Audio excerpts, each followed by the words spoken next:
अब सबसे बड़े चुनाव पर सभी की नजर है, यानी उत्तर प्रदेश पर। और उत्तर प्रदेश का चुनाव आप सभी को पता है कि लगभग बहुत कम वक्त बचा है, 4-5 महीने कह सकते हैं बचे हैं, और हो सकता है उससे कम भी बचे हों, क्योंकि कुछ ना कुछ तो ये भी इशारा हो रहा है कि हो सकता है कि विधानसभा जो चुनाव है वो समय से पहले हो जाए। बहरहाल चुनाव जब होंगे तब होंगे, लेकिन उससे पहले जो रणनीति है वो दिखनी शुरू हो चुकी है। हालांकि अगर बीजेपी की बात करें तो बीजेपी तो हमेशा ही चुनावी मोड में रहती है, लेकिन क्योंकि अब नितिन नबीन जो राष्ट्रीय अध्यक्ष हैं उनका दौरा लखनऊ का रहा, 2 दिन वो लखनऊ में रहे, लेकिन 2 दिन का जो वो लखनऊ उनका दौरा रहा वो बेहद खास इसलिए रहा, सबसे पहले तो ये मैसेज दे दिया गया कि भाई चुनाव आ चुके हैं और अब ग्राउंड पर उतरना है। नितिन नबीन जो अभी नए अध्यक्ष बने हैं, उनको ज़्यादा महीने नहीं हुए हैं, लेकिन जिस तरह से उनकी रणनीतियाँ रहती हैं वो कहीं ना कहीं ग्राउंड पर देखने को मिलती हैं, और यही देखने को मिला है लखनऊ में भी। दरअसल लखनऊ में वैसे तो वो 2 दिन के दौरे पर रहे, लेकिन जिस तरह से उन्होंने पहले बैठक की, लंबी बैठक की, जिसमें सिर्फ विधायक मौजूद नहीं थे, उसमें पदाधिकारी भी मौजूद थे, सांसद भी मौजूद थे, और उसमें साफ संदेश ये दे दिया गया कि आपको ग्राउंड पर उतरना होगा। अगर आप ग्राउंड पर नहीं उतरते हैं तो आपको कोई टिकट नहीं मिलेगा। अगर आपने काम किया है, जनता के बीच गए हैं, तो फिर आपको टिकट मिलेगा, और अगर आप जनता के बीच नहीं गए हैं तो आपको टिकट नहीं मिलेगा। तो ये जो कयास लगाए जा रहे हैं कि कोई जाति के दम पर किसी को वोट मिल जाएगा या फिर किसी सोर्स के जरिए किसी को वोट मिल जाएगा, तो ये बिल्कुल पॉसिबल बीजेपी में नजर नहीं आ रहा है, क्योंकि ये संदेश दिया गया है कि पदाधिकारी जो हैं वो ग्राउंड पर जाएं, और सिर्फ ग्राउंड पर नहीं जाना है, उन्हें वहां से सबूत भी देने हैं, वहां की रिपोर्ट भी भेजनी है संगठन को। संगठन देखेगा कि आप वाकई जनता के बीच हैं या नहीं है, जनता की समस्याओं को सुन रहे हैं या नहीं, सरकार की जो योजनाएं हैं वो जन जन तक पहुंच रही है या नहीं पहुंच रही है। और यही चीज पहले भी देखी गई थी। रिपोर्ट कार्ड देखना बहुत जरूरी है, और इसी के आधार पर टिकट दिया जाएगा, क्योंकि लोकसभा चुनाव में कहीं ना कहीं बीजेपी को डेंट लगा था, और अब उस डेंट को धोने का, साफ करने का वक्त है, क्योंकि उत्तर प्रदेश का जो चुनाव है वो बेहद अहम है। सीएम योगी लगातार कार्य कर रहे हैं, उनके कार्य की सराहना की जा रही है, जिसकी सराहना करते हुए नितिन नबीन ने भी कहा कि सीएम योगी की जो कार्यशैली है वो साफ तौर से नजर आती है, और इसी वजह से सीएम का चेहरा वही होंगे। उत्तर प्रदेश में ये बात बिल्कुल क्लियर है, और सीएम योगी का जो दबदबा है वो भी सब जानते हैं। और नितिन नबीन जो राष्ट्रीय अध्यक्ष हैं उन्होंने भी तारीफ की, लेकिन उन्होंने ये बात भी साफ कह दी कि भाई बाहर जाना होगा, लोगों के बीच रहना होगा, न सिर्फ विधायक बल्कि जो पदाधिकारी हैं वो भी जनता के बीच जाएं, ये बात बिल्कुल क्लियर। दूसरी बात, एक और बात सामने आई कि जो लोग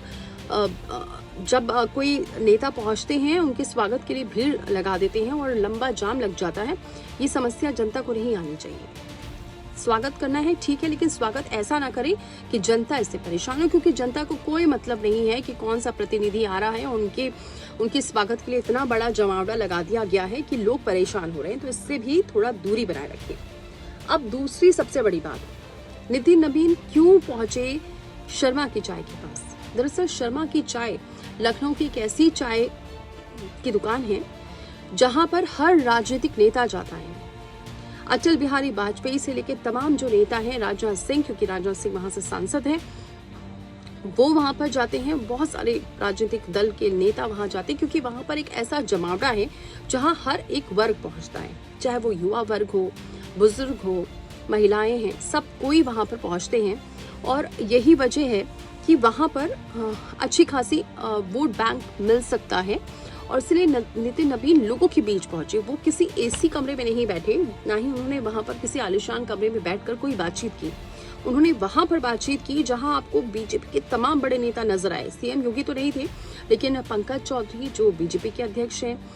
और डिप्टी सीएम ब्रजेश पाठक, तमाम और भी कई नेता वहां पर शर्मा की चाय में जायका लेते नजर आए। अब लोगों को तो ये मैसेज किया कि भाई शर्मा की चाय में पहुंचे हैं नितिन नबीन, लेकिन वो वहां ऐसे ही नहीं पहुंचे थे। वो वहां इसलिए पहुंचे थे कि वो जनता के बीच, अपने कार्यकर्ताओं के बीच, अपने पदाधिकारियों के बीच ये मैसेज देने के लिए पहुंचे हैं कि जब मैं यहाँ पर पहुंच सकता हूँ तो आप क्यों नहीं पहुंच सकते। अब वहां उनका जाना एक ऐसा मैसेज दे गया कि जो युवा वहां पर इकट्ठा होंगे, जो लोग वहां पर शाम की चुस्की ले रहे होंगे चाय की, वो समझ गए होंगे कि यहाँ बीजेपी किस तरह से ग्राउंड पर उतर रही है। उसके बाद मैंगो पार्टी हुई। आम, मलिहाबाद आम जो उत्तर प्रदेश का फेमस है, अवधी भाषा, ये सब मिलावट देखने को मिली ब्रजेश पाठक जो डिप्टी सीएम है उनके घर पर। अब ये भी एक तस्वीर सामने आई, ये बताती है कि नितिन नबीन या फिर बीजेपी का जो नेता है वो कैसे जमीन से जुड़ा हुआ है। तो सोचिए, काफी मंथन हुआ है, रणनीतियां बनी हैं, कैसे जनता के बीच जाकर अपने आप को और मजबूत पकड़ बनाना है। हालांकि मुद्दे बहुत सारे हैं, विपक्ष बहुत सारे मुद्दे को ठान रही है, चाहे राम मंदिर का मुद्दा, उसको लेकर विपक्षी दलों पर निशाना भी साधा है नितिन नबीन ने कि राम के नाम पर राजनीति करने का अधिकार किसी को नहीं है। और उत्तर प्रदेश में कानून व्यवस्था कैसे दुरुस्त हुई है, धर्मांतरण मामला हो, चाहे किस तरह से लगातार विकास के कार्य हो रहे हैं, इसको लेकर सीएम योगी ने भी जिक्र किया। तो कुल मिलाकर एक अच्छा मैसेज देने की कोशिश की गई है और आगे कैसे अब आगे बढ़ना है, क्योंकि बेहद करीब है चुनाव के और ऐसे में बीजेपी को